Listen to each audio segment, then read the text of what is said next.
trying to find different topics to speak on for this podcast thing, and I've come to some areas where I really want to be more informative in what I say and to make sure that what I give is valid and is not just opinionated by me, and that it also is not just about me, but how it pertains to everyone as a whole. Even though we all don't go through the same situations, we do come across things that affect us in different areas, such as our mentality, such as our spirituality, physically, emotionally, and even in other areas that we deal with, whether it be at home, whether it be in public, like for young people it's at school, for older people it's at work.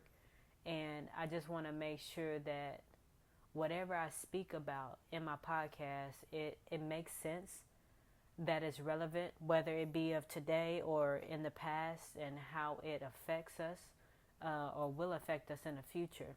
So, in my search or wanting to find a topic for today, it's been stopping for the most part about society, because I realize that as we move about in society, or as we have moved about in society or our social realms, it's been a fluctuation of what we want to do and how we want to do it, or whether we want to stay to ourselves or even be social. And social media has been the driving factor for a lot of things that has gone on for some time now. I don't want to say for several years, because it's gone on for longer than that. So with everything that we've been exposed to, with everything that we've witnessed or experienced, I can't help but to speak on it, and how it may not just relate to me, but relate to those who choose to listen. So just to go on a path of talking about society, what came to mind for me is a system of cultural identities effective to you. Meaning, whatever your culture is, however you identify with your specific culture, there's been a system of connections, disconnections, and functionings, or even dysfunctionings in our social atmosphere. And we tend to play on the whole race thing and how it is still relevant to today. And I wouldn't say relevant as a loose word. I would say that it's still affecting certain ethnic groups that it was affecting centuries ago. I have multiple cultural backgrounds, so I don't really identify myself with just one specific race. No, I haven't done the ancestry mouth swab things and all that stuff. I've basically been talking to my relatives and checking facts, whether it be online, whether it be through family history, whatever it is that I needed to do. That's how I've been finding my identity for what my culture is. So if I was to be asked, or if I was asked what my culture is, it's consisted of several of them. So I've had the opportunity in my upbringing, or even in my adulthood so far, to be exposed or to be in the presence of those who are of like-minded individuals, in the presence of those who may be in the opposition field of what I believe and don't believe in. So I try not to place judgment. I try not to point fingers and say you're the one to blame as to why we are the way we are or where we are. I just try to identify with who I can at that time. So with me observing what I've been through so far, it's just to see that it has been a trend of cycles and curses that we continuously mention. But my question still stands, even if I haven't asked it before, or even if I have. It's just, what are we choosing to do about it? Are we going to keep repeating what we're experiencing? Are we looking to change it? Are we looking to be the change we want to see? Or do we want someone else to just change it for us? because that seems to be what I run into, people who want others to change things for them so that either they can get the credit or so that it can be an easier process for them, not letting the sweat come off their brow, not letting, not letting the tension or the tussle or the trials and tribulations affect them as it would another person, because they feel that they're more adequate, they feel that they're more equipped or more or stronger than they are. Whatever their excuse or reason is because people, to me, are becoming a little bit more lazier than I thought that they would be, even at an older age. Now I understand that as we get older, our energy level may start to dwindle. Depends on how we take care of ourselves. If we lack that self-care, then yes, it will start to show, and it will start to be evident to those who are around us in how we move about. But when I hear young people complaining, about them being tired and everything, and even with them being stressed out and stuff, I know I mentioned this before, but it's just, how is it that we've come to a place where so many people seem to be on the same level mindset or the same way of thinking? Like, I don't have to put forth much just to get much, or I'm just gonna let it be what it is. To me, that's still a form of settling. Like, if you just don't, if you don't care, what's your reason for not caring? Even with the thinking, like if there's a lot of things that we would like to do but don't want to pursue those things based on what we want or need, then why even imagine or desire those things? I've been in between in thought lately of what I desire and what I presently have. I desire a few more things. I want a few more things. I see myself needing a little bit more, but my pursuit of that hasn't been up to standard as I would like for it to be, and I'm pretty sure that it has been the same for a lot of other people. So what is the outcome? What is the result? How do we resolve this? Do we keep circling around the what ifs? What if this happened? What if that happened? I would do this, I would do that. I don't want to keep cycling around or circling around the what ifs, because to me that leads to the wishful thinking. Like, I wish this, I wish that. One thing that I try to block out every now and then too is what has gone on between my families on both my mother and my father's side. I know a lot of families still today have their dysfunctions, have their disagreements, and have their moments of distance and separation.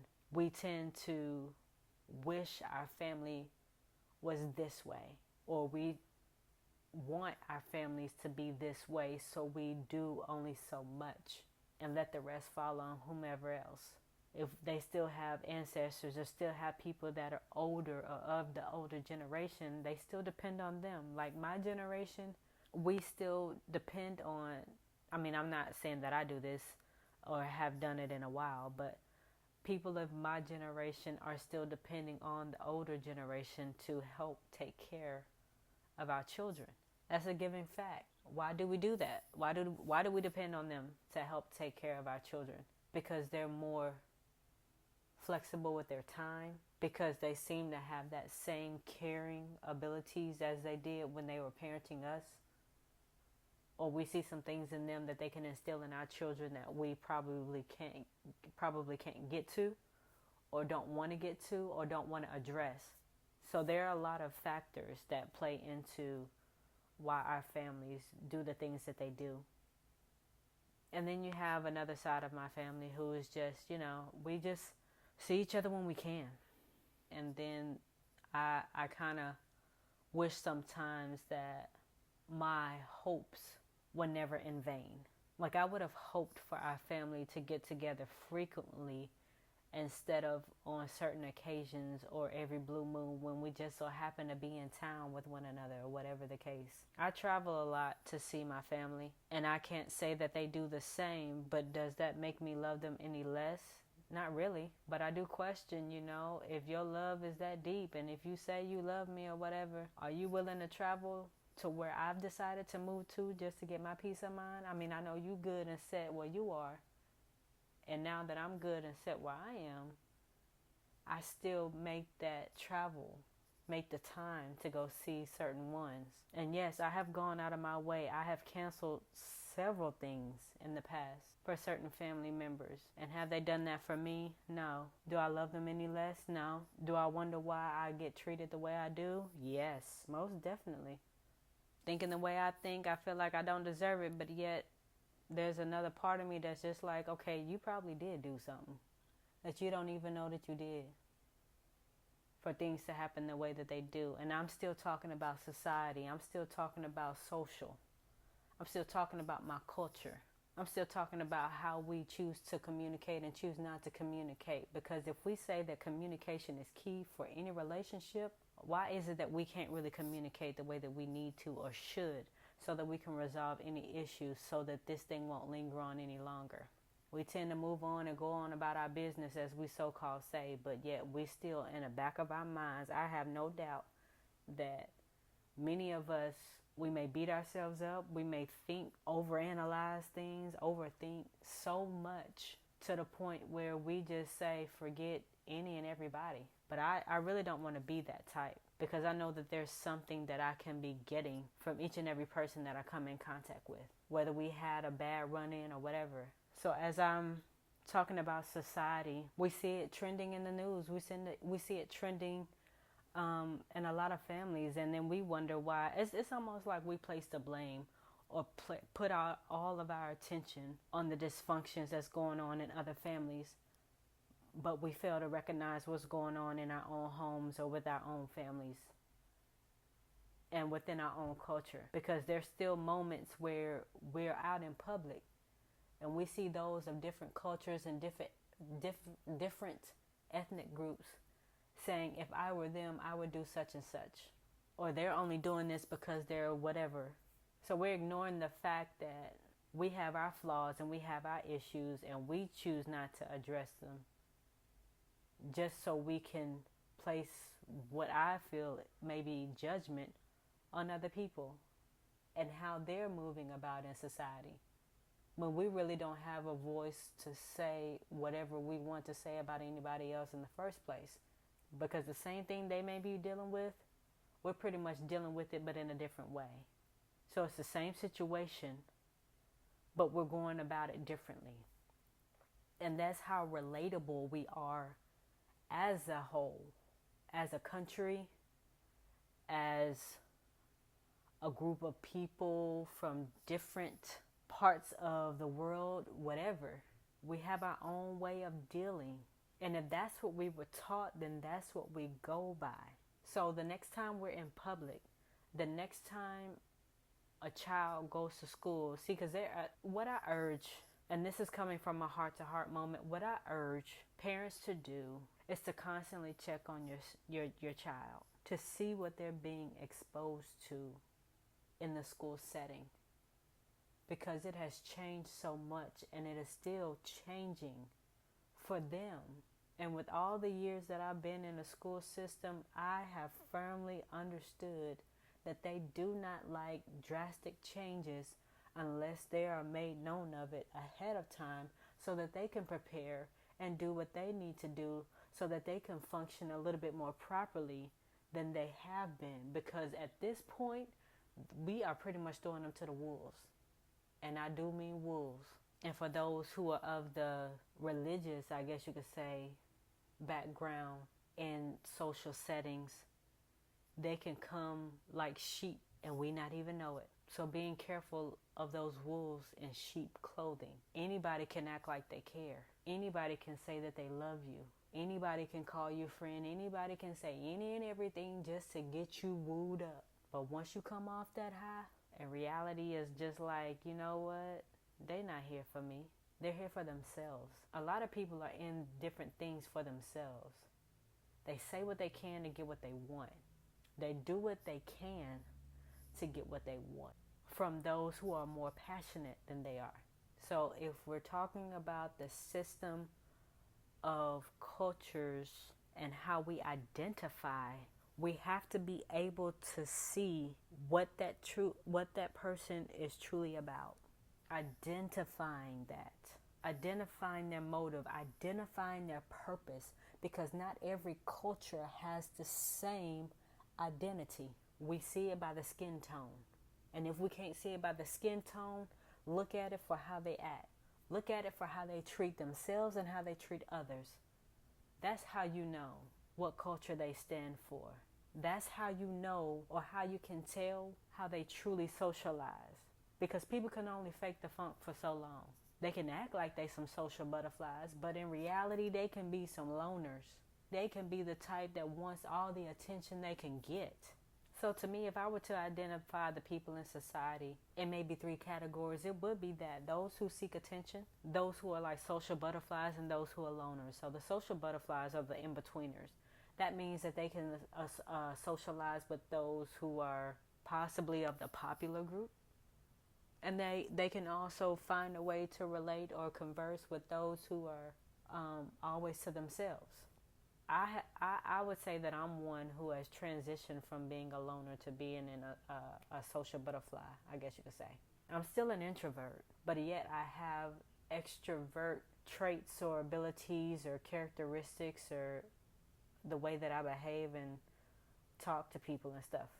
So yeah, I can work my way through different groups.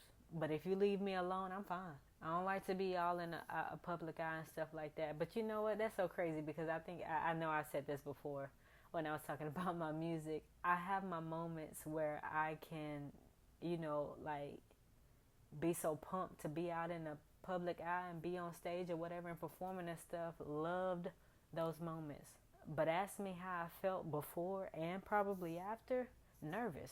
Because it's like before I get on the stage, I'm nervous because I don't know what people are going to think. I don't know what people are going to say. But once I come off the stage, I get that same kind of nervous feeling, or I don't even know if it's anxiety, but it's something where it's just like, I can't believe I just did that type of thing. So when I'm on the stage, all that pretty much goes away.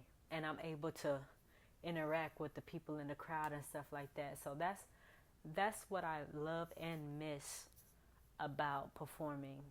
Hopefully I'll get back to doing it again, but it's just been a lot of life-changing adulthood things going on that has occupied my time. There's no fault to be had on anybody's part. It's just life. So if I was to pose any questions to anybody who may be listening to this one, it's just, how do you relate to society? Do you identify yourself, or do you identify with your culture as one who is a loner, one who is a social butterfly, or one who likes to socialize for attention? Or maybe something different, because I really don't know if there's another group of people, But if there is, then, would you identify with that? And if you did identify yourself with those groups, do you welcome people in? Do you let people in all the time? Or do you have your moments where you just like, I don't want to be bothered? Because I do feel like there are some who may want the attention, but yet they need their downtime too. So I think it's when they come off that high, like, oh yeah, I want everybody's attention. No, I don't want to be bothered today. Yeah, I do believe that they're pretty much everybody has that, I don't want to be bothered today. And that's okay. So people misunderstand those signals too. We give off signals, we give off hints, we give off vibes that's just like, you know what, it's a welcoming time, or nah, it's a let me chill moment, let me back up, let me just let them have their space. People misunderstand that sometimes, and they feel the need to press even more. But there's no need to press even more, because you're going to mess that up for yourself, really, because if nobody wants to be bothered at that moment, just leave them be. I've had a few conversations with certain ones where it's just me just being transparent. Sometimes I don't feel like speaking. Is that because that's just what we do as a culture? No, that's just what I do as a person. I don't want to talk. I used to make this joke a lot, and I still do, that my talking time and my hype time and my moment for interaction ain't until after 10 o'clock in the morning. I know that's pushing it for some people because they like to be early birds and have a full conversation at like 6 o'clock in the morning. That's not my time. That's your time, not mine. Maybe from the same culture, but hey, I'm just saying, respect my time, I respect yours. And that's just a joking time, but in all actuality, I don't like to talk at the early parts of the morning because my mind ain't there yet. And sometimes it's a gift or a blessing and a curse. In a way, I wouldn't even call it a curse. No, I'm not going to call it a curse. But yet, like I said, some people misinterpret that and assume that people who may be of my race or have the same complexion as I do are like that all across the board. But that's not what that means. Just because one person acts one way and they're part of a certain culture or ethnic group, that doesn't mean that everyone is the same. And it's taking a lot of us some time, or a lot of people are having a hard time understanding that not everyone is the same. And if we want to talk about race and how it relates to society, some people still think that all white people are the same. Some people still think that all black people are the same. I was told that those are not significant colors anyway, as it relates to race.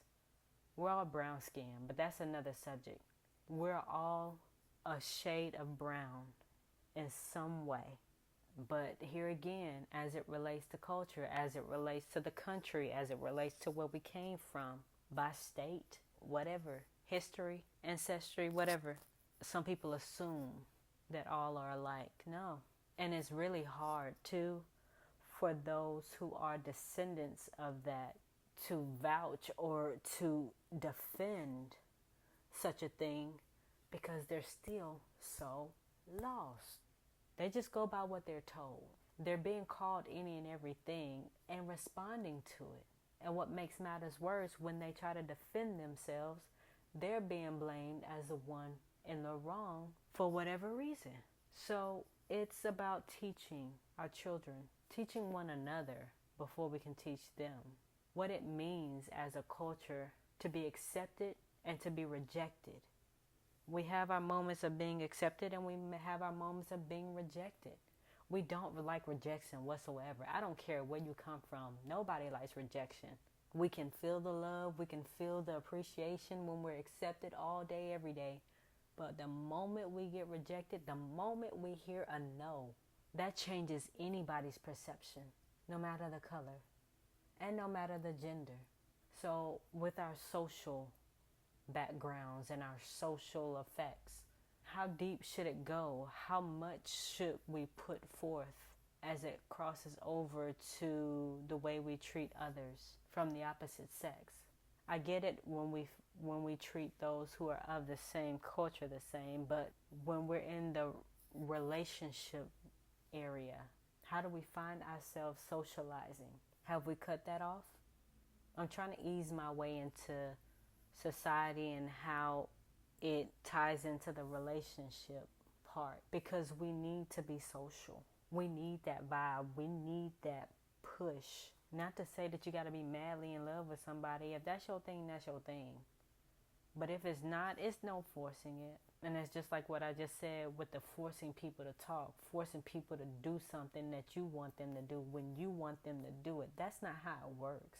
I believe people are intended to work with individuals, not for them. And to me, if you're constantly pressing someone to do something for you in your own manipulating way or your own way or dominating force, then you have the mindset of being a controller, and that's not what relationships are about. That's not how you associate or socialize with people. You can't get people to talk when you want them to talk. But how it relates, social and relationships, how that relates to one another, I would say that a conversation is to be had with two or more people, and sometimes one. When you're talking to yourself, that can be a conversation. That's a joke from the family. I'm sorry. Some consider it to be a weird thing, but yet it can be a healthy thing if you're talking to yourself in a way that can be inspiring, in a way that can be motivational. Self-talk And it's not like you having a full-blown conversation, but if you get to that point, then hey, it's what it is. But conversations are to be had generally with two or more people. And no one is over talking one another, because at that time, if it is some over talking, then it's just people just saying whatever they want to say, and it's more like a venting session instead of a dialogue, and which leads into debates and stuff, and folks ain't trying to hear or be heard and all that. Get to know people for who they are, asking these questions, seeing what people are about, identifying who they are, identifying their motive. I wouldn't say treat it as if it's an investigation. I would just say treat it as if it's something that you're wanting to invest in. So treating it like an investment instead of an investigate. There it is. Treating it like an investment instead of an investigation.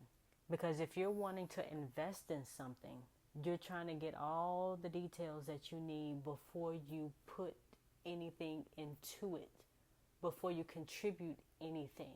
That's an investment. That goes a long way. But sometimes when we're watching these crime shows and things like that, and they have investigations, they don't always get to the end of where they need to go, or they don't always get to the bottom of what they're trying to figure out.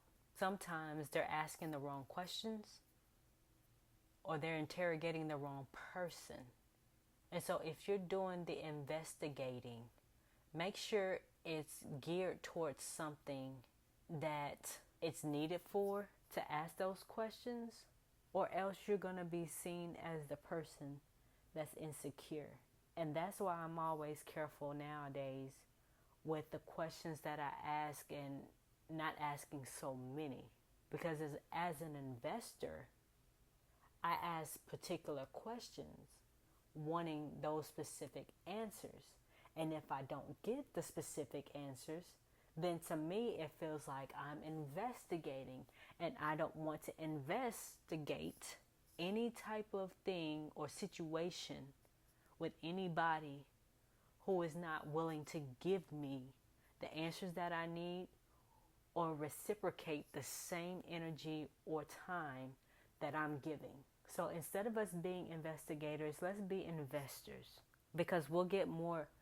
They say you get a bang for your buck. You'll get more out of it. So identifying with our culture, identifying with others. What did I say? A system of cultural identities effective to you. What is the success point? What is the progress? What has been accomplished? Because we don't want to just be existing. We want to be living, and we want to be living proof and evidence of what it is that we were sent and created to do. Finding our own identity first. See, that's always key. We have to know who we are in order to know who someone else is.